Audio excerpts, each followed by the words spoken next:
Alô, amigos do Brasil! Grande abraço para você ligado aqui na Primeira Fute. Estamos chegando para mais uma edição do Bandeira Quadriculada, edição do dia 28 de setembro de 2020. Vamos aos destaques do programa de hoje. Primeira Fute, estamos chegando para vamos lá, então. É o seguinte, vamos ter no programa de hoje o Grande Prêmio da Catalunha, que tivemos a vitória de Valtteri Bottas. Valtteri Bottas não. Tô bem hoje, hein? Da MotoGP da Catalunha, em que o Vinhares foi o vencedor da etapa do final de semana. Teremos também o Grande Prêmio da Rússia, em que o Valtteri Bottas venceu. O Hamilton acabou sendo punido por conta de ter feito o aquecimento lá. A gente vai explicar daqui a pouco, né? E também teve, né, uma informação privilegiada, que é bom a gente falar daqui a pouco. Tem a situação da Ferrari e a situação da Aston Martin.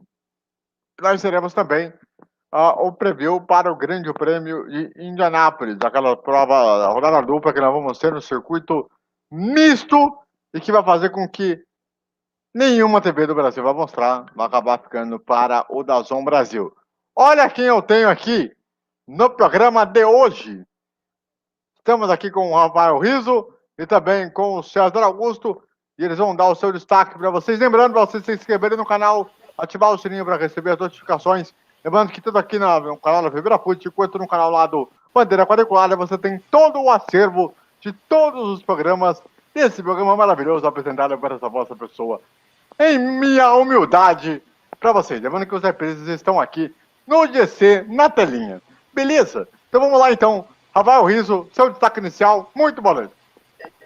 Boa noite, André. Boa noite, César. Boa noite aos ouvintes da Primeira Fute em todo o Brasil. O meu destaque vai para a vitória do Valtteri Bottas, que apesar de ser pouca coisa, deu uma diminuída na distância do campeonato mundial. Ele só está 44 pontos atrás do Hamilton.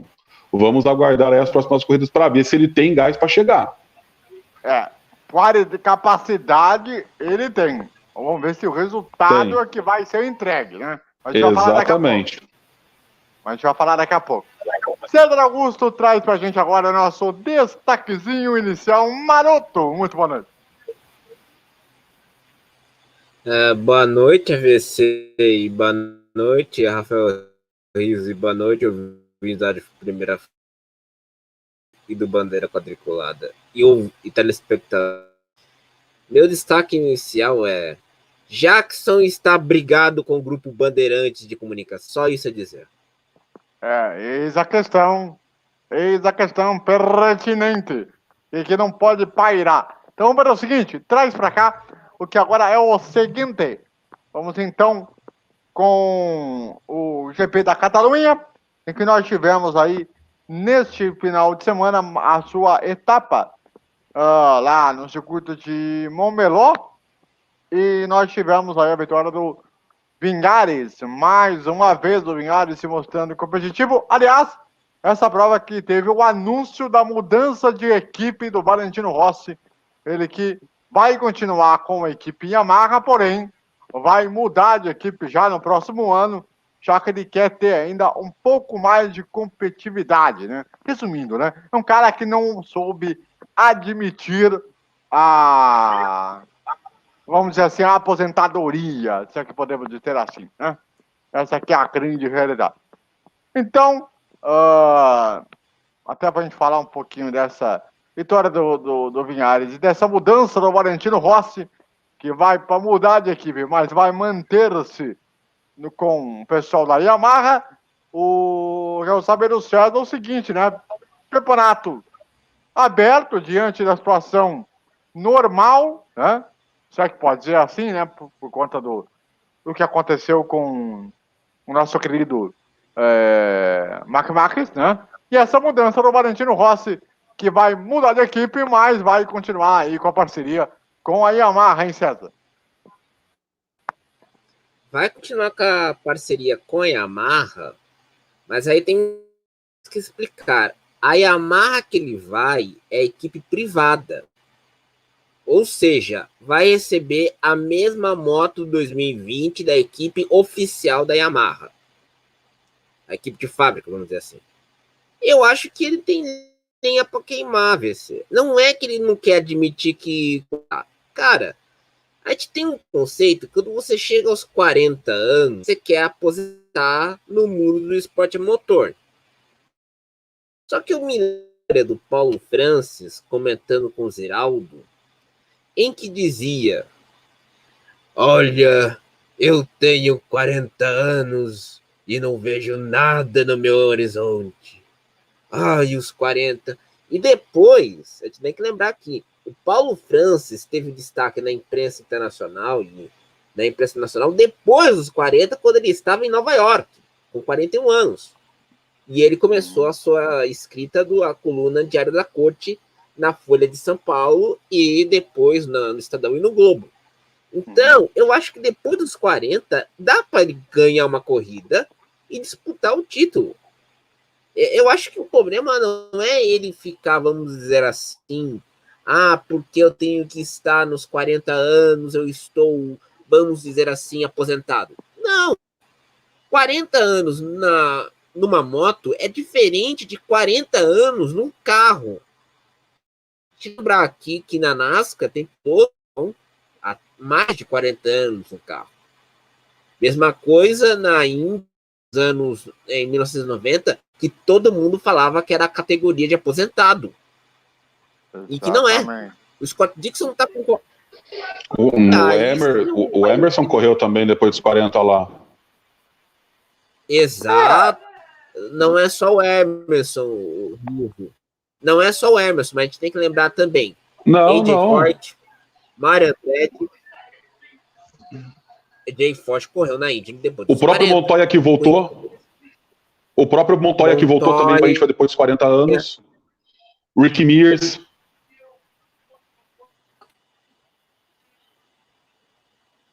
Uhum.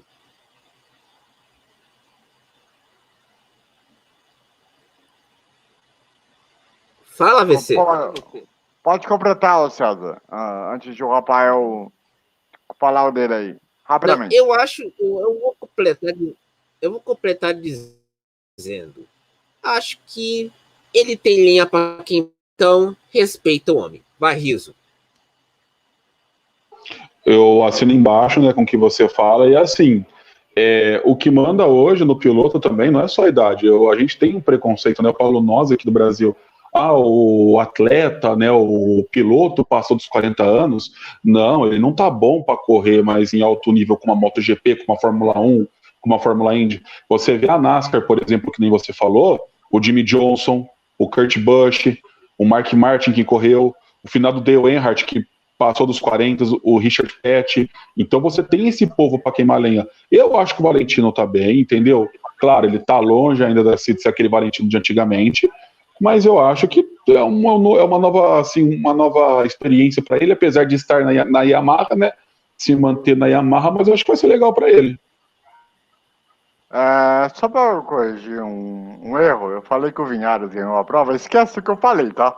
Quem venceu a prova foi o Quartararo. Também. Cegueta. Bom dia, André. Quartararo. Bom dia, André.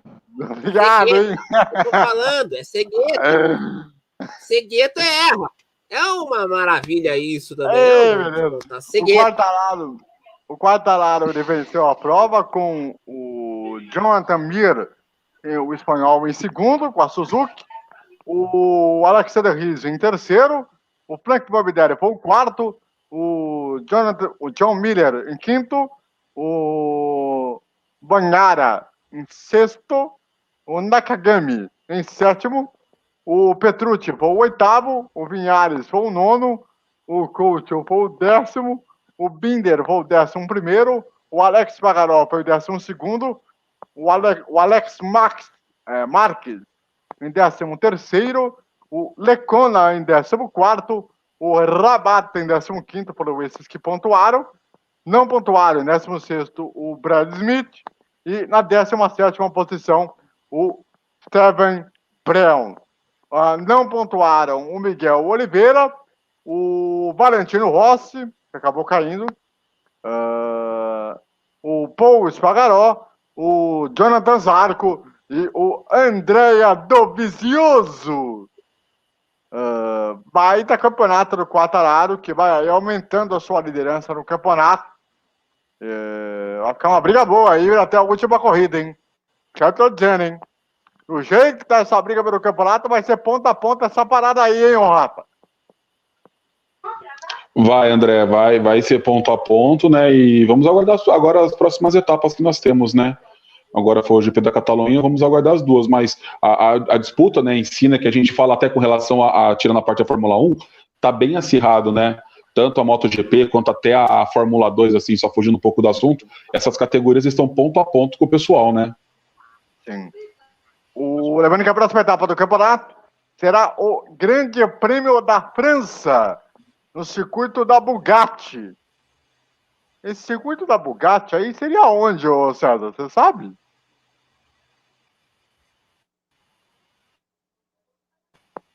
É o circuito permanente de Le Mans. Alemã, né? Beleza. Muito bem. Aquele trajeto interno que eles falam, né? Sim. Exatamente. Depois da prova... esse circuito, o Bugatti, circuito passa. Pode falar, você. Depois da prova, o Mick Miller ele falou o seguinte: diz que é cedo para pensar em título na MotoGP. É preciso vencer. Já o Quartararo diz que ver o Mir como principal rival na luta pelo título da MotoGP é o mais forte. Aquilo também, né? Mas vai depender muito do que vai acontecer nessa reta final de campeonato atípico, por conta de tudo que aconteceu aí com o Mark Marquez, né? Principalmente, né? Essa que é a grande realidade, né? Fala, César, rapidamente, para fechar o assunto.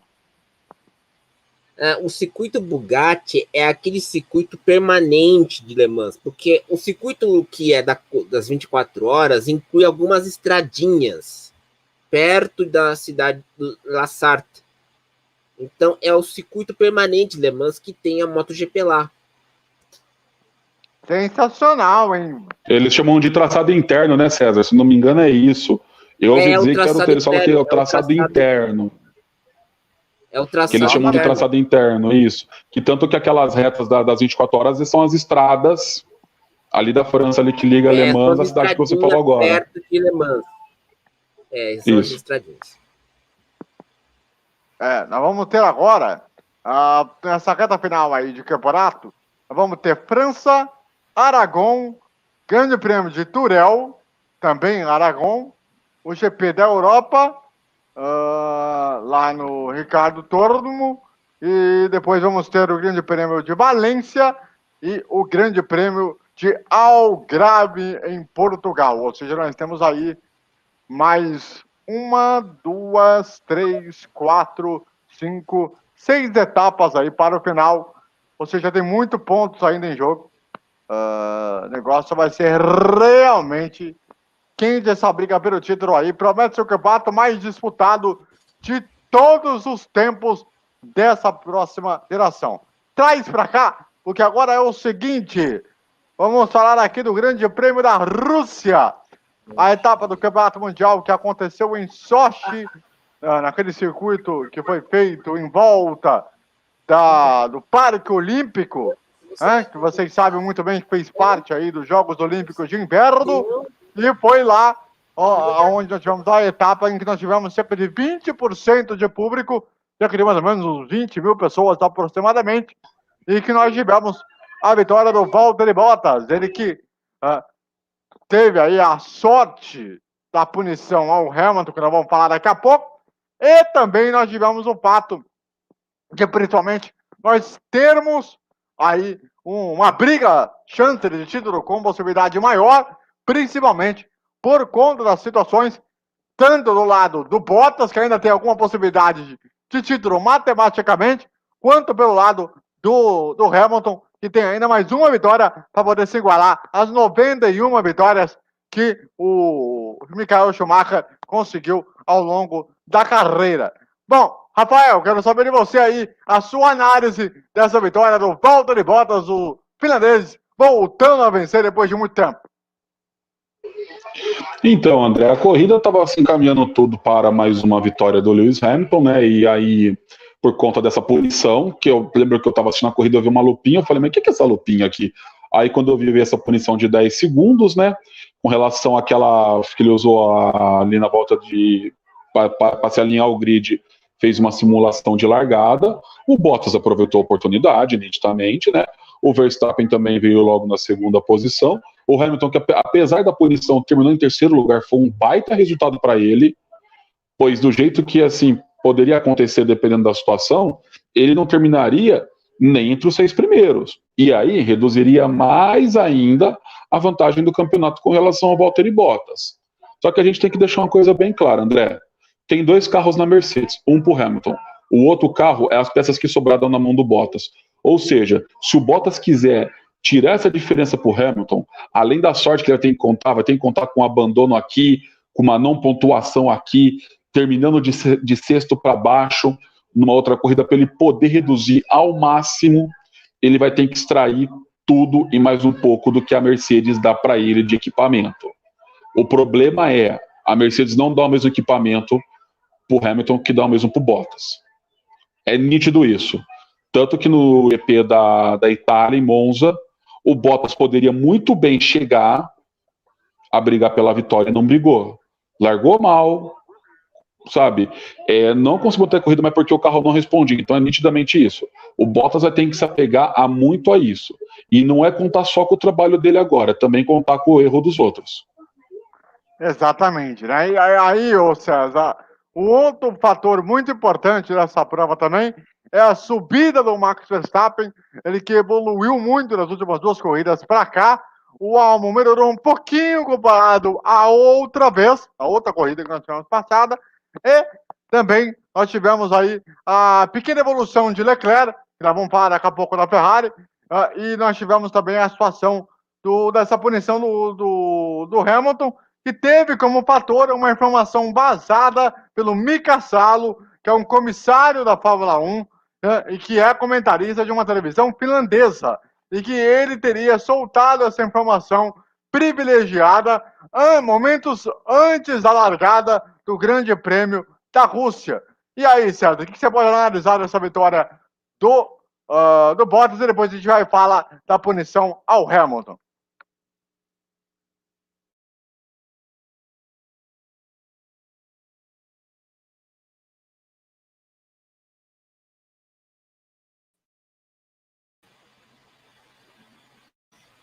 A vitória do Bottas, vamos dizer assim, na Rússia, em Sochi, porque ele conhece aquele circuito, conhece com a palma na mão, já venceu lá. E olha, até interessante, vai dar uma emoção para o campeonato. Agora, vocês falaram do Mika Salo ter soltado uma informação privilegiada. O problema, eu vejo muito, que não é só o Mika Salo. Nessa semana, discutiu-se quem vai ser o novo chefe da Fórmula 1, que é o Stefano Domenicali. E discutiu-se que o grupo tinha vetado o nome do Toto Wolff. Por causa do acordo de concórdia, permite que a Ferrari vete qualquer nome, por causa de ser a equipe que está desde a fundação da Fórmula 1. Eu acho que a corrida do Bottas foi excelente. Foi morna, e eu cochilei durante a corrida, para ser bem honesto, cochilei mesmo.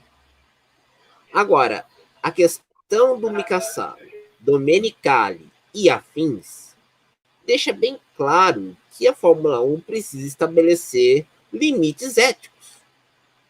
O Mika Salo não deveria ter trabalhado como comentarista numa corrida onde ele era vamos dizer assim, o cara da fiscalização. Ele não deveria ter trabalhado como comentarista, ele não deveria ser o comissário da corrida de Sochi. E aí a gente entende. Se tivesse limites éticos, essas confusões não aconteceriam. É aquela situação também, né, o Rafa? Tem um agravante, né?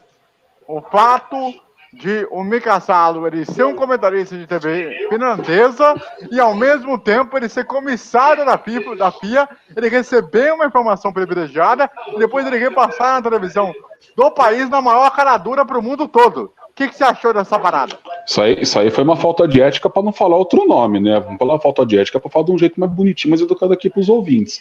Mas com relação assim aos comissários, sempre um ex-piloto ele é convidado, né, a participar da fiscalização da direção de prova para aplicar as devidas punições ou ver batida quem é que está errado, quem é que não está.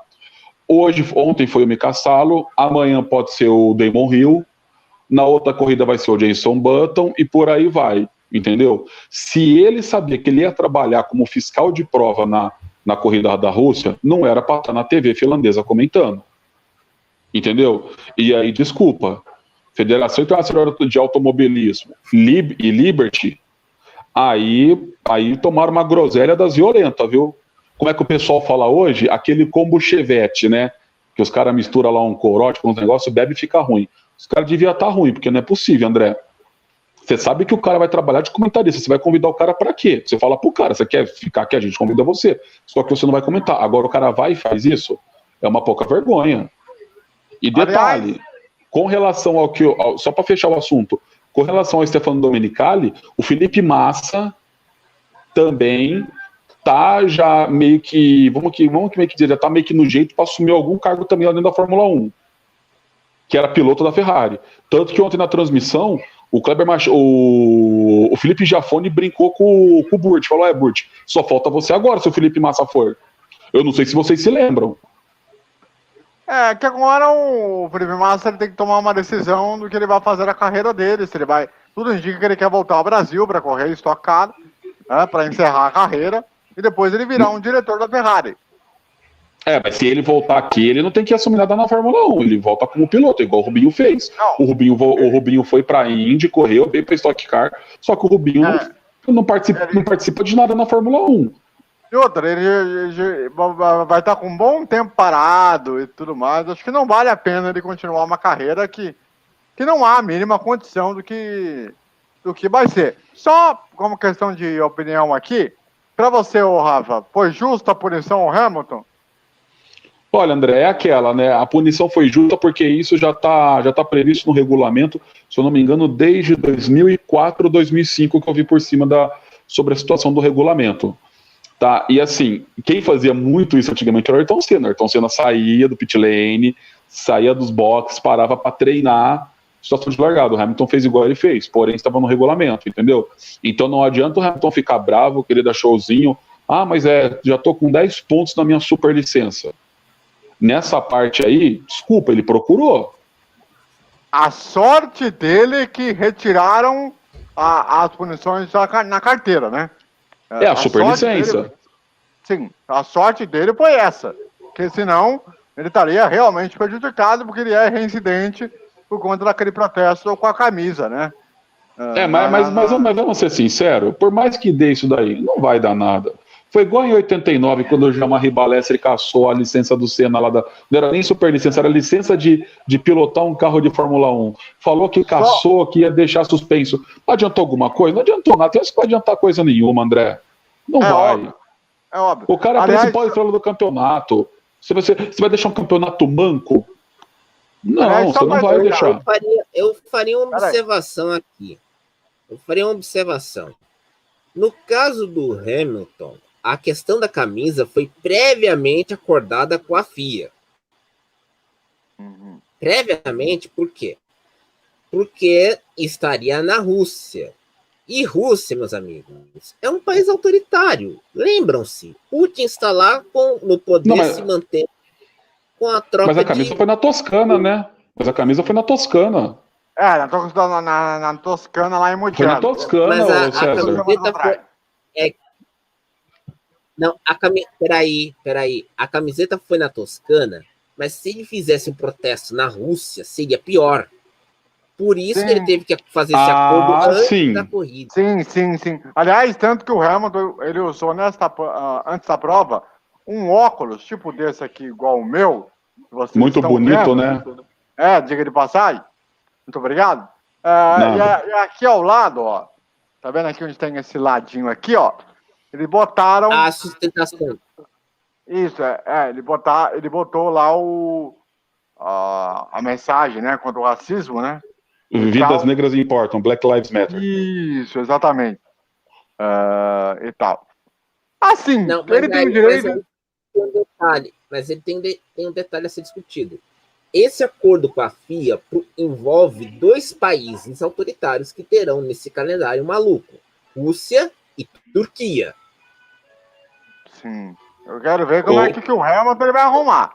Ô, André, posso fazer uma correção no que você passou agora no começo, que o César fez de lembrar? Foi com 30% da capacidade em Sochi, tá? Em Portugal também será 30%. Na Turquia vão colocar 150 mil pessoas, não me pergunte como. E, peraí, Portugal. E Nürburgring parece que também, que a próxima corrida, se não me falha a memória, vai ter 30% também. Exatamente. Aliás, ao grave que será a mesma corrida que o mesmo circuito que a MotoGP vai usar. Exatamente. Logo. Né? Tem muita gente achando que é Estoril. Não, a corrida não será em Estoril, pessoal. Aonde o Ayrton Senna ganhou sua primeira vitória. Não vai ser lá. Depois nós vamos falar, no programa seguinte, nós vamos falar sobre essa questão aí de ao grave para vocês que não conhecem aqui no Bandeira. Ó, é o seguinte. Vamos falar aqui, então, do nosso caso com a Ferrari, a vulgo Gurgel, como diria Fernando Bonolazzo, esse simpático carro. Porque é o seguinte, né? Houve uma pequena melhoria, acentuada, né, do Leclerc, que melhorou um pouco seu resultado em relação à última etapa, e o Vettel, bom. O Vettel... Tá com a cabeça no Aston Martin. Ele melhorou pouca coisa, né? Bom, eu quero saber aí do Rafa esta questão aí. Melhorou pouquinha coisa a Ferrari nessa prova na Rússia, né, o Rafa? Pouca coisa, né? Não mudou, não foi assim gigantesco como comparado a outra, né? Melhorou pouca coisa, né? Não foi aquele boom, né? Aquela coisa surpreendente de colocar o Leclerc em segundo, colocar no pódio, mas já deu uma melhorada. Mas assim, o que eu falo, a Ferrari já está com a cabeça para 2021 e já estão falando que em 2021 a potência dos motores vai voltar a ser um pouco mais forte. E a Ferrari se apega nisso, fala que por conta do regulamento que foi feito, os carros dela não estão apresentando o melhor desempenho possível, entendeu? Com relação ao Vettel, André, foi o que eu falei, já tá com a cabeça na Aston Martin, ele tá preocupado lá na Aston Martin, vai ter o Lance Stroll para companheiro de equipe, entendeu? Vai correr com o filho do dono, vai receber motor Mercedes e vamos aguardar. O Vettel já tá com a cabeça já na Aston Martin, ele tá na Ferrari para cumprir contrato, tanto que falavam-se que no GP de Monza ele seria demitido e o piloto reserva assumiria o lugar dele até o final do campeonato, coisa que não aconteceu. Sim, não sei se você lembra dessa informação, mas não foi nada assim oficial. Se eu não me engano, o Vettel ele foi 13º colocado, né? 13º. Em Monza ele nem completou a prova. Os 2 carros da Ferrari. Não, sim, mas tô falando na prova do Sochi. Da Rússia, de ontem. Não, fala de ontem, ô César. Sim. Ontem foi 13º. Ontem 13º, né? Muito bem. Ô César, já aproveitando, já que você tá aí com a sua fala, eu quero saber de você aí sobre essa questão. Houve alguma melhoria? Que tipo de melhoria que a Ferrari conseguiu fazer? Tudo bem que não foi um grande avanço, mas vamos combinar. Mas, de qualquer forma, o que dá para avaliar aí as apresentações de Leclerc e Vettel? Eu vou ter que explicar uma coisa. Vocês estão vendo aí na câmera que eu tô com a foto da Ovela Dolly. É que eu levei um esporro da minha mãe, porque quando eu estava com a câmera ligada, vocês estavam percebendo. Vocês perceberam que o cenário era um tanto quanto de terra arrasada. Tô ligado. Terra arrasada. Então, em satisfação aos ouvintes e aos telespectadores, eu desliguei a câmera. Muito bem. Vamos lá. Eu acho, a melhora da Ferrari pode ter sido feita pela questão da aerodinâmica, não do motor.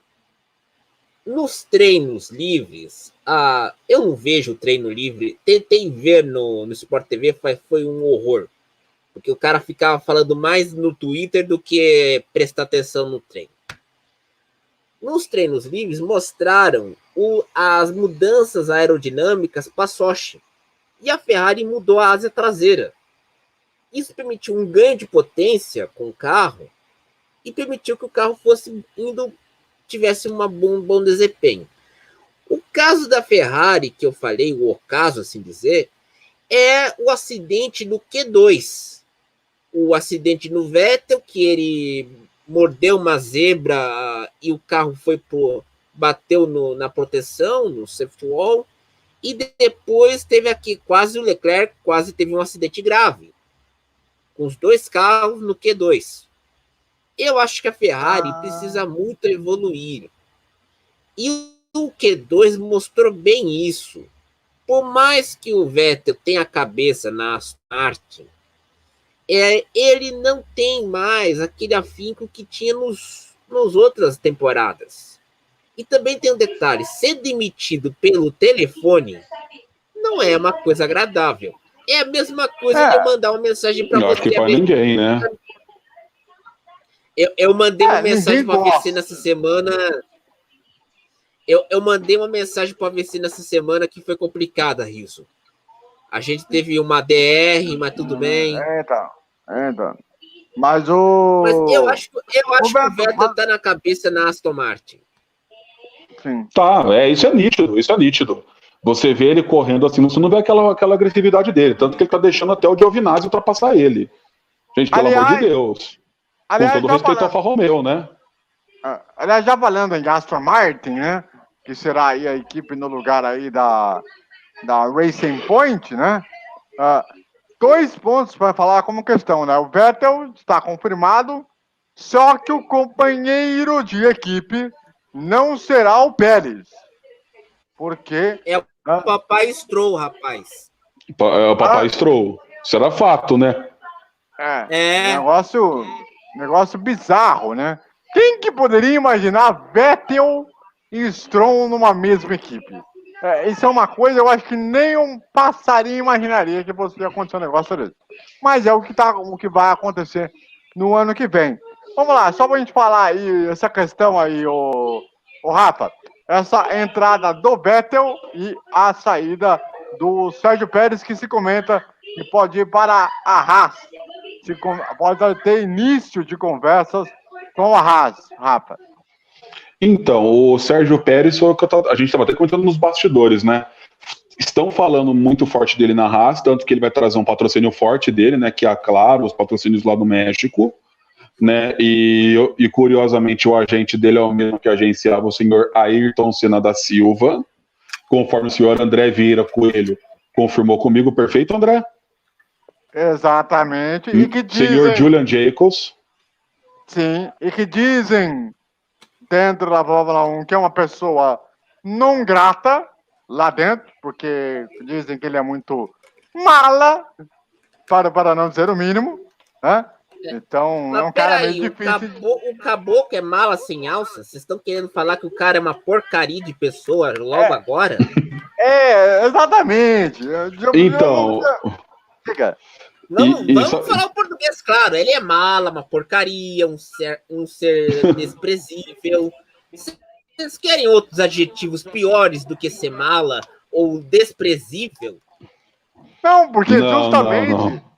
porque justamente as pessoas que acompanham a categoria, né, os repórteres, eles eles admitem que ele é um cara muito mala. Então, o Nigel Burke da ESPN, americano, que faz Fórmula 1 há mais de 30 anos, ele conhece bem essa figurinha aí.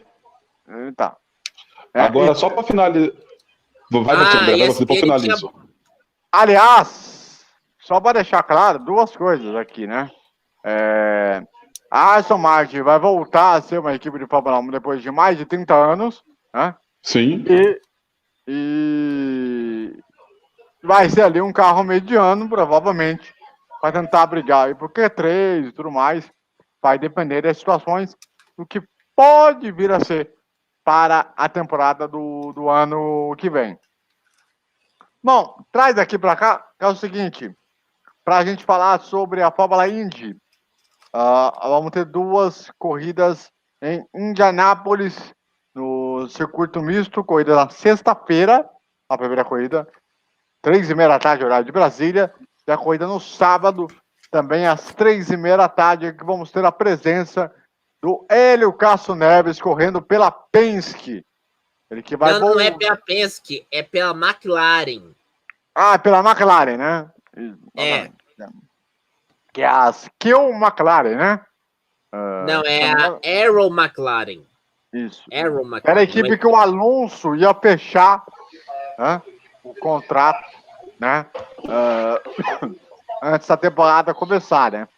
Bom, só para lembrar, daqui até o final do campeonato, nós não teremos corridas no Band de Esportes e nem na Bandeirantes, o que é péssimo para a categoria, né?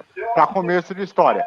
Então, perante essa observação, Rafa, eu quero saber de você a sua expectativa em relação a essa rodada dupla, que terá a presença do Hélio Castro Neves. Bom, André, a presença do Hélio Castro Neves, né, é uma coisa assim boa para nós brasileiros.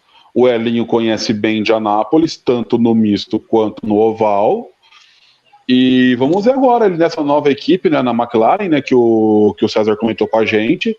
A primeira vez desde 99 que ele vai entrar num carro que não é da Penske. A última vez foi em 99, quando ele corria pela Hogan. Ele corria pela Hogan, ele foi para Penske por conta do falecimento do Greg Moore em Fontana, porque era para ser Greg Moore e justificar a dupla. Ele vai para Penske e fica na Penske esses anos todos, tanto que ele corre a INSA pela Penske junto com o Pablo Montoya. Então vai ser a primeira vez dele no cockpit desde 99 que ele não vai estar num carro da Penske na Fórmula Indy. E assim, vamos ver como é que vai ser o campeonato, né, com a situação do Scott Dixon lá, né, que tá bem encaminhado também, né, André? Cai entre nós, né? Sim, o Dixon tá numa situação confortável demais em relação ao título. Diga, César. Eu faria uma observação meio ácida. Eu acho que hoje, nesse final de semana, não teremos um certo blog comentando a corrida de Indianápolis, porque ele está brigado com outro grupo de comunicação, porque vocês sabem aqui, o seu Jackson não deve estar muito feliz da vida, né? E eu acho... então... Ele não está muito feliz, né, André? Você soube disso, né, no Twitter, né, filho? Então. Pois até ele botou informação errada em relação ao... Você vê que é uma reflexão, porque eu vou falar aqui para vocês. Vocês que ficam bajulando, mandando mensagem na transmissão, fazendo pergunta, tem aquela velha frase do nosso querido Costinha que eu vou falar aqui. Se ferrou! Quem mandou bajular? Como diria o outro? Agora leva. Exatamente. Mas acima de tudo, a questão não é você bajular alguém. É você também ter um conhecimento do resto dos outros esportes para você bajular o cara. Não, é só isso. E não é mas só assim, isso. Mas... Eu vou completar, André. André e Riso. Não é só bajular, mas também ter uma independência financeira e editorial que não tem aquele humor da emissora. Por exemplo, se a emissora, a Band, não vai transmitir a corrida em Indianápolis, você tem que se virar. Não tem essa. Não tem então nós vamos Brasil agora. Posso dar um pitaco, César? Rapidinho? Diga lá. Eu duvido se o Luciano do Vale estivesse vivo, essa corrida não passava na Band no canal aberto. Mas não tem dúvida. Eu duvido, porque jamais o Luciano do Vale admitiria isso. Assim como eu falei, eu acho que há uns 2 programas atrás, que estávamos comentando da Fórmula 1 ir para o SBT, que eu falei para vocês que o Galvão Bueno estava mexendo os pauzinhos para tentar arrumar o dinheiro para comprar os direitos da Fórmula 1 para passar na Globo. Ou seja, se estava na mão da Band, o Luciano do Vale ia falar, daqui que eu passo no canal aberto. As 2 corridas ainda, viu? eu tenho certeza, conhecendo a pessoa do Luciano do Vale e como ele era pegado com a Fórmula Indy, jamais deixaria a Fórmula Indy manca. Principalmente pelo bom relacionamento que ele tem que ele tinha, né, com o Roger Penske, que agora é o presidente da Indy. Diga, César. Exatamente. Eu faria uma outra observação também. Eu acho que aqui no Brasil não se tem aquela cultura de você ter uma independência editorial e financeira de você, por exemplo, você quer mostrar você quer comentar uma categoria, comenta de boa. Você comenta lá, independente de quem for transmitir. É isso que falta. Porque aqui no Brasil, eu acho triste falar isso. Aqui no Brasil somos uma república de bajuladores. E não temos aquela coisa de conhecer os outros esportes para entender o business vamos dizer assim, da televisão. Porque às vezes a gente pensa, por exemplo, no nosso próprio umbigo e se esquece que tem outras pessoas com outros interesses e outros esportes. E é bom, 24 horas de Le Mans, que foi um exemplo. Desculpa. Exato. E outra. Todo mundo fala que não tinha brasileiro na Fórmula 1, mas nas 24 horas de Le Mans, o Bruno Senna chegou em segundo lugar no geral e por pouco não venceu. Isso ninguém fala. Sim, mas só que tem uma coisa. A Indy, ela perdeu muito da audiência, do respeito, né, da questão de cobertura, depois que saiu do SBT. Vamos falar real. Quando teve aquela questão da forma do que o Magrão, ele foi sacana. Vamos falar real. É que assim, André, vamos lá. Há partes, né? Foi bem na divisão da kart com a IRL. A IRL foi pra Band. Aí a kart ficou no SBT, certo? E aí o que aconteceu? O próprio público, tanto nos Estados Unidos quanto fora, que gosta de automobilismo, e a gente mesmo ficou perdido. Pô, peraí, a gente vai ter as 500 milhas de Indianápolis, porém a gente ia ver correr quem? Bud Lazier, o Tony Stewart no começo de carreira, o Ed Sheever, que correu na Fórmula 1, que era outro piloto experiente que vale lembrar, viu, César? E aí na Indy você viu o Emerson, viu o Jimmy Vasser, viu o Zanardi, o Arie Luyendyk, o holandês também, que venceu 2 vezes. Então, assim, a gente ficava dividido, entendeu? Que o Magrão errou, fato. Isso daí não tem desculpa. Porém, quando houve essa divisão, todo mundo ficou confuso. Tanto que quando houve a reunificação, que foi lá para meados de 2005, porque em 2004 ainda existia a kart no qual o Bruno Junqueira foi campeão. Não, a reunificação a RIS e AVC foi em 2008, quando 2008, isso. O Tony George comprou a Shepcar. Isso. Exatamente. Foi isso mesmo. Obrigado, César. E só para deixar claro, 2 coisas. Primeiro, houve a separação em 96, né, quando ia ter a primeira corrida da etapa. Aliás, inclusive, tem uma curiosidade. O SBT chegou a transmitir uma corrida da IRL ao vivo, que era um oval pequenininho. Né? Da Disney. Era o circuito dentro do parque da Disney, em Orlando. Ali, que inclusive o Theo José era o narrador naquela época. Aliás, um grande abraço ao Theo, que eu vou ter a oportunidade de entrevistar ele essa semana. E ele, naquela época, tinha como companheiro o grande Dedê Gomes, né? Naquela época de transmissão lá do SBT. Né? Sabe então, pouco esse, hein, André? Então, só que é aquilo. A Indy perdeu público, perdeu muito público. É engraçado, porque... E não é só o público, AVC. Eu acho que também os fãs entraram na história da divisão e brigavam entre si também. Esse público, sim. Porque o público da Indy era coeso. Quando se houve a cisão das categorias, esses grupos ficavam se matando entre si. Porque eles queriam ter aquela coisa de ser, nós somos o representante da Indy. A te lembrar aqui, quem era do Orkut, eu não era, mas eu soube dessa história. O Jackson, que era do blog da Indy, quando teve a reunificação das categorias, foi o primeiro a descer o porrete na IRL. No carro da IRL, da estrutura da IRL. E aí... Porque a kart... A kart... A kart tinha uma estrutura bem melhor. É que a estrutura foi para lá e o que sobrou ficou para a IRL, vale lembrar isso daí. Aí teve a divisão das equipes, tanto que a Newman Haas, a Forsyth, a Ganassi, a Halter, era a equipe do Jules Ferran, a Penske, foi todo mundo para kart.